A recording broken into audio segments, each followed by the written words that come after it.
Hayawi huo na hatimaye limekuwa uwanja wa Benjamin Mkapa ulishuhudia vita ya soka isiyo ya kawaida kati ya wababe wawili wa kihistoria, Simba Sports Club dhidi ya Yanga Sports Club, wakipigania taji la heshima ngao ya jamii 2025. Ni mchuano wa fahari, wa mbwembwe na wa historia. Rangi ya kijani na njano ilichuana na ile nyekundu na nyeupe kwa mbwembwe, kelele na mdundo wa vuvuzela zilizolipuka kila kona ya uwanja. Na kama kawaida ya watani wa jadi, hakuna aliyetaka kupoteza, lakini baada ya dakika 90 za mapambano makali, ni Yanga Sports Club walioibuka kidedea. Goli pekee la mchezo uliofungwa na Pacome Zouzoua dakika ya 57 kwa ustadi uliozamisha Simba katika dimbu la mawazo. Kwa siku ya jana, Simba walikuwa kama wamevaa jezi ya bahati mbaya. Mashuti yao zilikuwa ni hadithi zisizokuwa na mwisho mzuri. Yanga walifunga, wakalinda, wakadhibiti, na kama vile walikuwa wameapa kulinda heshima ya wanajangwani hadi tone la mwisho. Kwa ushindi huu, Yanga Sports Club wametua ngao ya jamii kwa mara nyingine tena, wakionyesha kuwa ubabe wao si wa kupangwa mezani, bali ni wa kuonesha uwanjani. Simba licha ya historia yao nzuri kwenye ngao hii, lakini jana walikutana na ukuta wa chuma ukiongozwa na kipa mahiri Djigui Diarra. Huu ni mwendelezo wa rekodi ya ushindi wa Yanga dhidi ya Simba kwenye mechi za mashindano, na kwa mashabiki wa Yanga hii ni zawadi kabla ya msimu mpya, kuanza ligi wakiwa na taji tayari mfukoni. Kwa upande wa Simba ni wakati wa kutafakari, kurekebisha na kurudi kwa nguvu, maana ligi yenyewe bado. Kwa mashabiki wa soka, huu ni ushuhuda kwamba mpira si bahati, ni juhudi. Yanga Sports Club ni mabingwa ngao ya jamii 2025 na wameandika ukurasa mwingine kwenye historia ya soka la Tanzania. Huu si mwisho wa hadithi, bali mwanzo wa msimu wenye ahadi, mvutano, bila shaka utani usioisha. Nani atakuwa bingwa wa kweli msimu huu? Jibu liko mbeleni kwenye viwanja, na huku dakika 90 zikiamua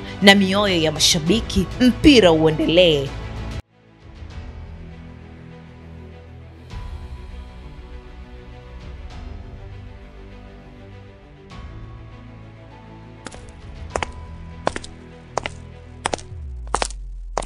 Tunafahamu kuwa una kumbukumbu nzuri sana, lakini sisi kazi yetu ni kukukumbusha yalifanyika makubwa, na walioyafanya makubwa waliyafanya kwa kustaajabisha ulimwengu. Kila siku ya Jumanne, Alhamis na Jumamosi saa 2 kamili asubuhi ndani ya FGA TV. The Reminder, njoo tukukumbushe.